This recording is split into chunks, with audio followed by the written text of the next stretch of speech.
things you had to do when you walked in the door in Flagstaff in December was hire a coaching staff. What types of coaches were you looking for? Well, it was the NAU Nation would be shocked. When I got the job, within about 5 days, I had over 800 texts of people wanting Wanting a job. wanting a job, and obviously you got 10 spots, you know, and a lot of people over 35 years of coaching college football. I've got a lot of names, you know, and people, not only names of the people that I know really well, but also people are trying to recommend people that they know really well. Right. And my deal was I wanted to hire the guys that coached for the same reason that I coach. I interviewed guys, talked to a lot of guys, and if it ended up being a conversation more about football, X's and O's, that guy probably isn't my guy, wasn't my guy. If a guy said, hey, I coach for change lives, make a difference in a young man's life, that guy I'm really interested in. And that was the process. I was very lucky to hire a handful of guys that I had great relationships with. And they sacrificed a lot to come here. You know, some of them have left their families behind, and some of them took some major pay cuts to come here due just to our relationship. And I was fortunate enough to get some quality men first, and quality football coaches in the same deal. And the relationship part, our relationship as a staff is important to me because I want to change their lives. Mm-hmm. You know, I want them to be successful. I want to help them accomplish their goals. Your assistant coaches. Yeah. I want them to, you know, they want to be a head coach. I want to do everything I can to help them be a head coach. If they want to be a Power 5 defensive coordinator, I want to help them do that. You know, that's part of this also. That's one thing great about being a head football coach is not only you're impacting the whole football team, but you're also impacting the coaching staff. But I looked for great men first, husbands, you know, fathers, guys that wanted to change young people's lives. That was the first criteria. And there are a lot of guys in our profession that are like that. You know, there's a lot of them. And I was fortunate enough to get a great group of men that believe in the same things I believe in, and they understand how to work, and they're fun to be around. Hopefully the people, you know, the NAU Nation gets to know them very well, and they're very outgoing and are very excited to be here at Flagstaff. And while you have your son on the staff, you're retaining the two Pflugrads, father and son, Aaron Pflugrad, who is your offensive coordinator, and his father, Robin Pflugrad, who were both on this staff last season.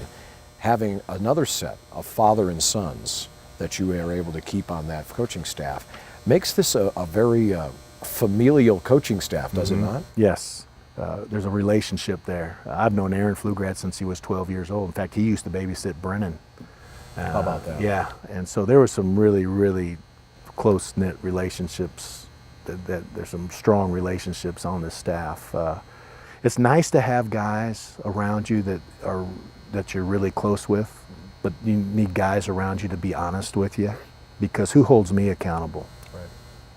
Well, you know, my boss is Mike Marlowe. Well, you know, Mike Marlowe's not around here every day. So I need somebody that is comfortable enough to walk in there and say, hey, this is what I think you should do. Or when you ask them, they give you an honest opinion, not just something that you want to hear. I was lucky enough to hire my college roommate, Jerry Partridge, our defense coordinator. So I lived with him for 4 years at Missouri Western. He hired me when he got the head coaching job at Missouri Western, and then I was lucky enough to hire him. And then Aaron Price. I've known Aaron Price since 1989.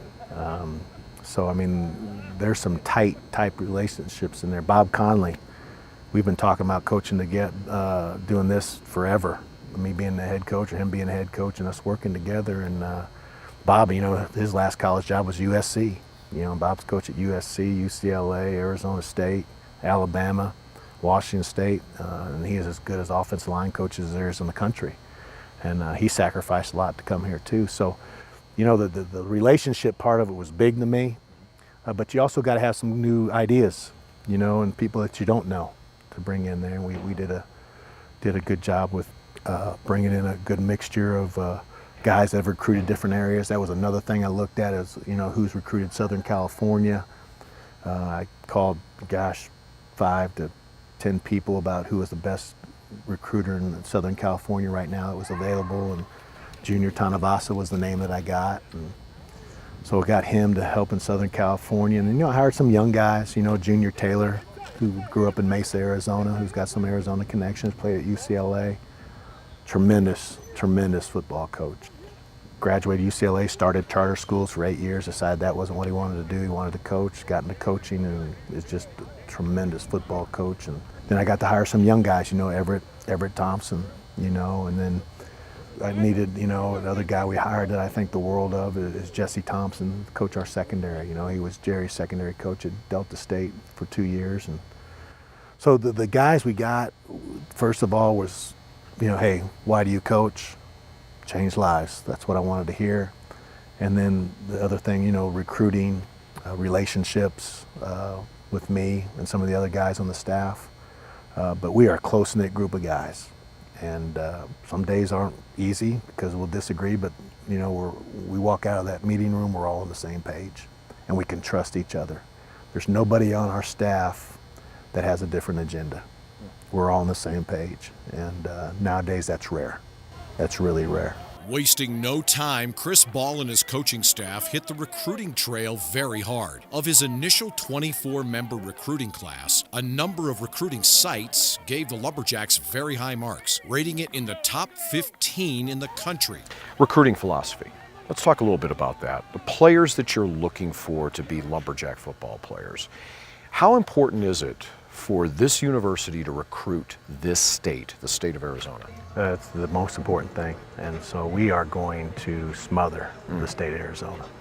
We feel that there's plenty of football players in the state to help us win championships. And, we're looking for character first, smart, work ethic, toughness, and talent. If you're just recruiting guys on talent, those guys don't tend to get any better.